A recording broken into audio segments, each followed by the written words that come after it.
Bom dia, meus amigos. Hoje é dia 4 de junho de 2019.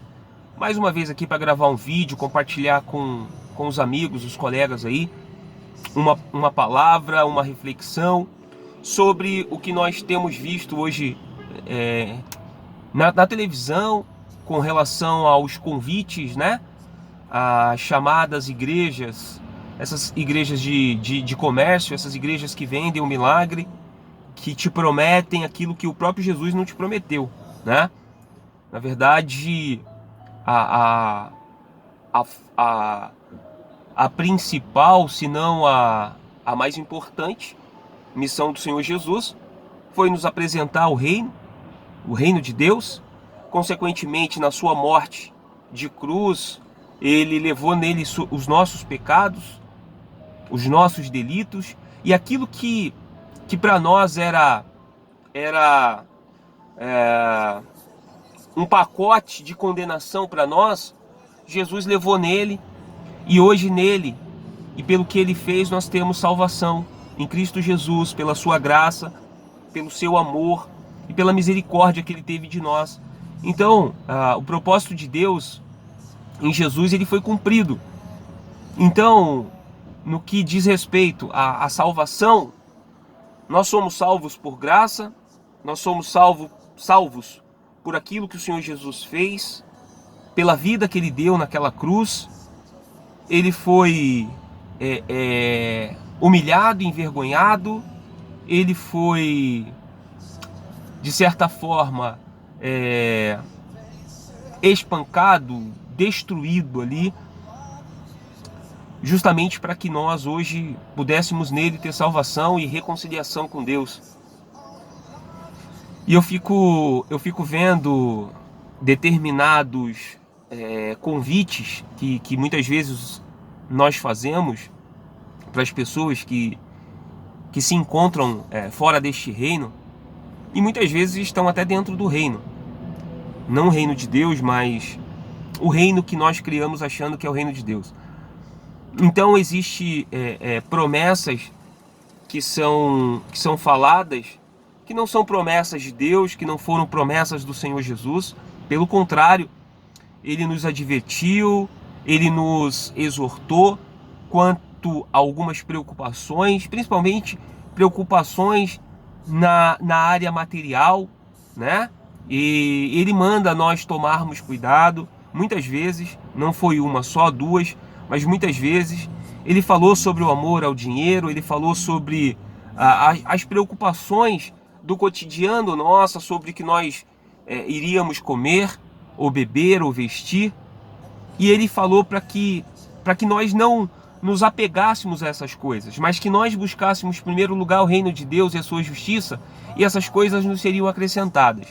Então, o que nós temos visto hoje em dia, acredito que você também, e pior, você que ouve isso e está dentro dessa instituição ainda, recebendo essas falsas promessas que não se cumprem na sua vida, mas a palavra que é divulgada, a palavra que é pregada, ela não te traz segurança e conforto, ela não te traz esperança, mas ela te traz muitas vezes frustração, porque já são anos dentro disso, já são anos ouvindo a mesma ladainha, as mesmas promessas, e certamente você não vê se cumprindo na sua vida. E eu queria compartilhar com vocês hoje duas situações no que diz respeito ao verdadeiro evangelho, o evangelho do Senhor Jesus Cristo, o evangelho que nos foi apresentado pelos apóstolos, e o que nós fazemos com ele nos dias de hoje, né? Lá em Romanos 1,16, o apóstolo Paulo fala: porque não me envergonho do evangelho de Cristo, pois é o poder de Deus para a salvação de todo aquele que crê. Então, o evangelho, que Paulo não se envergonha, ele tem o poder de Deus para a salvação de todo aquele que crê. Ou seja, o evangelho, as boas novas, a mensagem da cruz, ela é para nos, como eu já falei em muitos vídeos, ela veio para nos justificar, ela vem para nos salvar e não nos condenar daquilo que merecíamos, mas através de Cristo, da cruz, nós temos a salvação por graça, não por merecimento, não por obras, porque eu não consigo pagar o preço. E foi pago um alto preço pela minha salvação. Foi pago um alto preço pela sua salvação, na pessoa de Jesus, e ali ele cumpriu. Ele foi perfeito naquilo que ele fez. O sacrifício dele foi perfeito. Então, hoje nós não mais dependemos de sacrifícios, seja sacrifício material, animal, como era feito no Antigo Testamento, onde o animal primogênito, o animal sem defeito, o animal sem nada, sem nenhum defeito, era apresentado para a expiação do pecado da pessoa que estava ali fazendo aquele sacrifício. E hoje nós não precisamos mais fazer isso, porque Jesus Cristo veio e cumpriu exatamente aquilo que Deus havia incumbido a ele, a missão que Deus havia dado a ele, de vir a esse mundo, de sofrer, de padecer, de ser humilhado, envergonhado, mas ainda assim não abriu a boca, não reclamou e cumpriu o plano de Deus. E hoje nós temos a salvação. Então Paulo fala: porque não me envergonho do evangelho de Cristo, pois é o poder de Deus para a salvação de todo aquele que crê. Que creu no quê? No sacrifício de Jesus, da cruz, que tem a esperança no Cristo, não para uma vida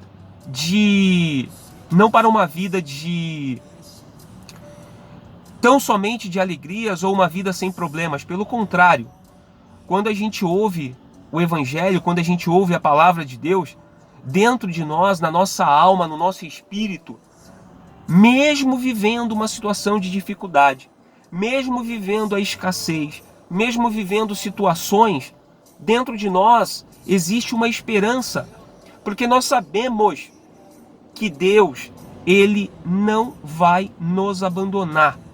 Então, não estou dizendo que Deus vai resolver todos os nossos problemas, mas Ele não vai nos abandonar.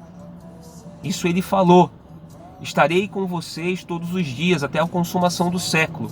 Mas estará com quem? Com todos? Não. Com aqueles que se sujeitarem, com aqueles que se submeterem à sua palavra, aqueles que fugirem do pecado, aqueles que procurarem viver uma vida santa, uma vida separada, não uma vida perfeita, porque nós não conseguimos isso, mas viver uma vida não se conformando com esse mundo. Então, a gente tem a palavra de Deus dizendo: não vos conformeis com esse mundo, ou seja, não seja transformado como esse mundo está sendo transformado. Então esse mundo está sendo transformado em um mundo ruim, um mundo egoísta, um mundo avarento, um mundo onde as pessoas só buscam para elas, onde as pessoas só estão preocupadas com os problemas delas, e elas não olham mais para ninguém. Elas querem sim resolver os seus problemas, independente de quem elas magoem ou deixem para trás. Elas querem resolver o problema dela. E não era essa a missão, ou não era esse o papel do Senhor Jesus Cristo. Não é esse o papel do Senhor Jesus Cristo, resolver problemas. Mas é sim, foi e é o papel do Senhor Jesus nos justificar do nosso pecado, coisa que nós não conseguiríamos. Então Ele veio, morreu na cruz, e naquela cruz Ele nos deu a possibilidade de sermos chamados de filho de Deus e, consequentemente, alcançarmos a salvação. Então, hoje nós temos visto um evangelho que certamente não foi esse que Paulo falou, né, aos romanos, que ele não se envergonhava do evangelho. De qual evangelho? De Cristo. Qual que é o evangelho que nós vemos hoje nas igrejas? O evangelho de barganha, o evangelho de troca, um evangelho diluído, um evangelho dilatado, um evangelho acrescentado de coisas mundanas, de coisas que não agregam em nada, até porque o evangelho não precisa de ser adicionado nada, ele por si só é poderoso para transformar, ele por si só é poderoso para nos trazer esperança, então não precisa de artifícios, não precisa de ser acrescentado nada. Certamente Paulo hoje falaria o seguinte: eu me envergonho desse evangelho que vocês acham que é evangelho, eu me envergonho disso que vocês estão ouvindo, não do evangelho que eu trouxe para vocês, mas desse evangelho que vocês hoje vivem, que vocês hoje buscam. Esse evangelho eu me envergonho dele, porque ele não produz mudança, ele não produz transformação, ele não produz salvação. Ele produz sim pessoas avarentas, egoístas e pessoas que só estão preocupadas com os seus problemas. E esse não é o evangelho do Senhor Jesus. Esse não é o evangelho do qual Paulo fala que não se envergonha. Pelo contrário, ele combateu firmemente e certamente ele foi morto justamente porque ele não se deixou persuadir e tampouco se contaminar com aquilo que já naquela época estavam fazendo. Então o apóstolo Paulo, ele é um exemplo a ser seguido, e muitas das coisas que ele nos fala e ele nos convida a fazer, certamente nos vai nos aproximar de Deus e nos vai trazer salvação no Cristo da cruz. Então, esse evangelho que tem sido pregado, que tem sido propagado e tem sido vendido na televisão, é um evangelho que não produz nada na vida de ninguém e tampouco na vida desses que foram alcançados pelo evangelho da TV. Na vida deles também não produz vida na vida de ninguém.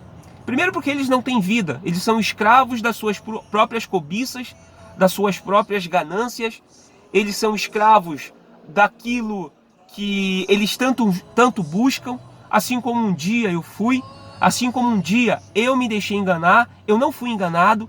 Então, para você aí do outro lado, o pior não é ser enganado, o pior é você se auto-sabotar, você se auto-enganar, e era o que eu fazia. Quando eu achava que eu merecia alguma coisa de Deus, quando eu achava que Deus tinha que me abençoar, tinha que me honrar, porque eu estava fazendo alguma coisa.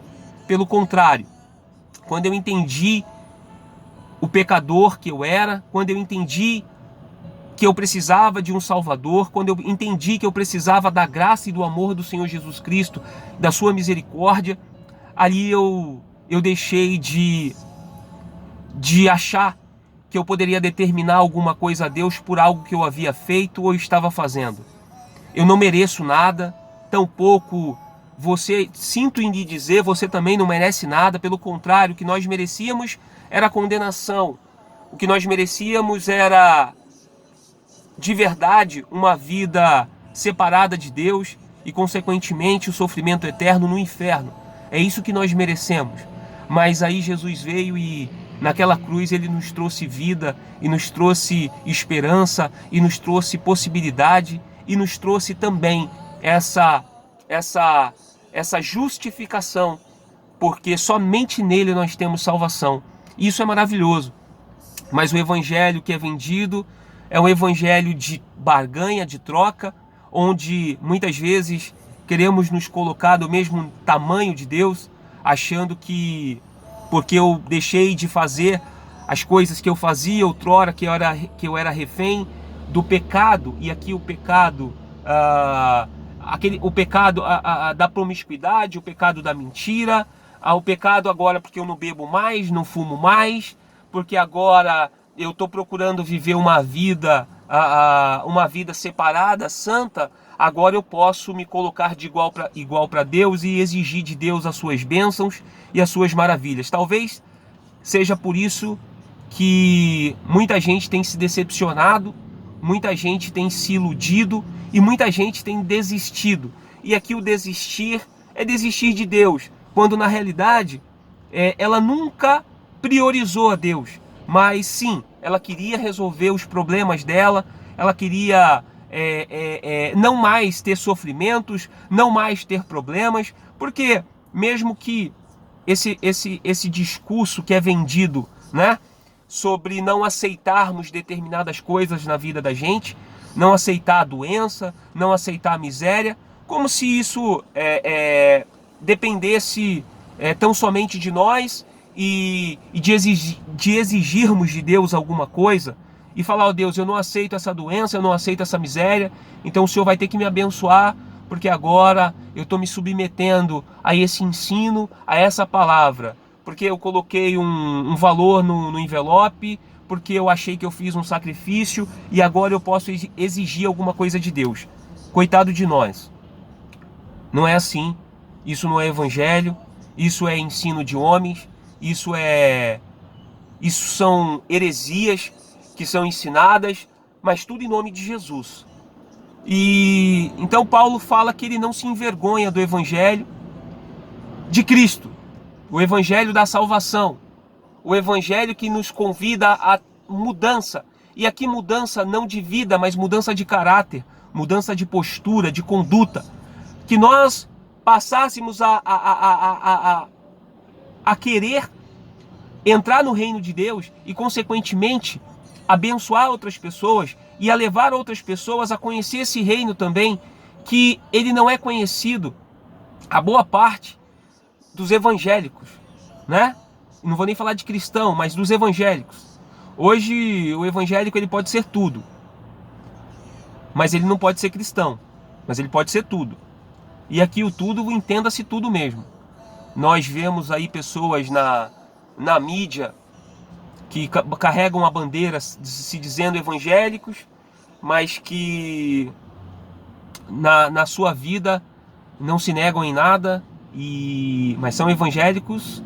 E você pode até ser evangélico, você não pode ser cristão, tendo essa postura, mas evangélico você pode, porque é a tendência, é a modinha, é o modismo, e infelizmente durante muitos anos da minha vida eu vivi isso, e graças a Deus aí nos últimos 4 anos da minha vida eu conheci o verdadeiro evangelho, e eu percebi que eu precisava mudar a minha conduta, mudar os meus hábitos, mudar o que eu era. O que eu era não era bom, já falei isso em muitos vídeos, já falei isso em muitas outras vezes, daquilo que eu era refém do pecado, refém de mim mesmo. Não era nem do diabo, eu era refém meu mesmo. Meu maior inimigo nunca foi o diabo, mas era o diabo do Leandro, né? Não era o diabo, mas era o diabo do Leandro. Era o Leandro que habitava no Leandro, que eu tive que matar.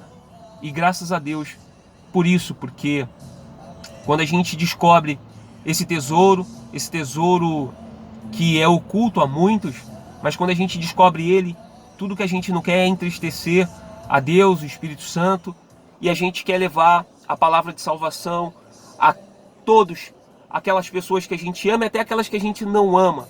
A gente passa a ter misericórdia com o pecador, porque sabemos que somos pecadores, não vivemos mais reféns do pecado, mas somos pecadores. E também carecemos da graça de Deus, assim como essas pessoas também precisam. E aí Paulo, quando ele fala que não se envergonha do evangelho, é justamente esse evangelho que leva as pessoas à mudança de caráter, de postura, de conduta, para serem salvas, para serem novas criaturas. E depois lá embaixo, na verdade não lá embaixo, no livro de 2 Timóteo, o apóstolo Paulo falando a Timóteo, que era um dos seus discípulos ali, a qual ele ensinou muito, e ele chega para Timóteo e fala para Timóteo o seguinte: Timóteo, sofre, pois comigo, as aflições como bom soldado de Jesus Cristo. Ninguém que luta ou ninguém que milita se embaraça com o negócio desta vida, a fim de agradar aquele que o alistou para a guerra. Então Paulo fala assim: Timóteo, sofre comigo, pois comigo as aflições como bom soldado de Jesus Cristo. Ninguém que luta se embaraça com o negócio desta vida, a fim de agradar aquele que o alistou para a guerra. Paulo, no seu tempo, e ali ainda muito próximo, né, muito próximo ali da passagem de Jesus aqui nessa terra, Paulo já estava encontrando grande problema, grande dificuldade no que diz respeito à propagação do evangelho. E ele estava falando para Timóteo: Timóteo, a missão agora é sua, e não se deixa envolver, não se deixa contaminar com isso que está sendo falado e dito aí. Você sabe o que eu passei, você sabe o que eu vivi, então permanece firme com Cristo. Mesmo que você sofra, mesmo que você chore, vale a pena, porque eu passei por isso também. Então o convite que Paulo está fazendo a Timóteo é justamente o oposto do que é vendido hoje dentro das igrejas, sobre uma vida de não sofrimento, ou sobre uma vida de qualidade, uma vida onde o reino de Deus começa. É verdade, o reino de Deus ele começa aqui nesse mundo, mas não nas coisas exteriores, mas dentro de você, no seu interior, e na esperança de saber que nós temos uma morada celestial pronta para nos receber. Cedo ou tarde, nós não sabemos, mas sabemos que existe essa morada celestial que foi preparada.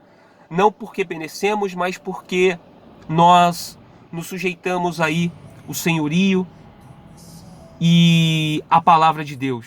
Então, a minha reflexão hoje é exatamente sobre isso. O que você tem escutado e quais são as coisas que foram acrescentadas dentro deste evangelho para te segurar aí dentro? Quais são as campanhas que te fazem querer ficar aí nesse lugar, mesmo depois de tanto tempo, depois de tantos anos, você não viu a sua vida transformada, você não vê essas riquezas que são tão prometidas para você? Então, eu te convido a fazer essa reflexão e realmente olhar no apóstolo Paulo como um exemplo que nós devemos seguir e devemos buscar, daquilo que nós devemos ser e fazer como cristão, como discípulo, como servo, e não como Senhor, porque nós não somos, nós não merecemos. Então que você possa avaliar aí o seu cristianismo, que você possa avaliar esse evangelho que você tem escutado, e você possa verdadeiramente descobrir esse tesouro oculto, tá? Porque você só vai descobrir esse tesouro oculto quando você entender que você não merece nada de Deus. Pelo contrário, o que nós merecemos, ou o que nós mereceríamos, era verdadeiramente o sofrimento longe de Deus e o sofrimento eterno, porque nós somos sujos. A nossa natureza, a nossa carne, ela luta todos os dias, ela querendo esse alimento que satisfaz a ela. Mas em Cristo nós temos plena salvação, mas em Cristo nós temos esperança, independente de onde moramos, do trabalho que nós temos, independente do carro ou do ônibus que você está. Em Cristo nós temos a esperança de que Ele vai cuidar de nós e não vai deixar faltar. Mesmo que não chegue em abundância, mas Ele vai cuidar de nós. Essa é a minha mensagem, mais uma vez, compartilhando com vocês. E que Deus dê graça, que Deus tenha misericórdia de todos nós, que Deus tenha misericórdia de você, que a sua graça o alcance, como me alcançou e graças a Deus me transformou. Deus abençoe muito a sua vida e até uma próxima.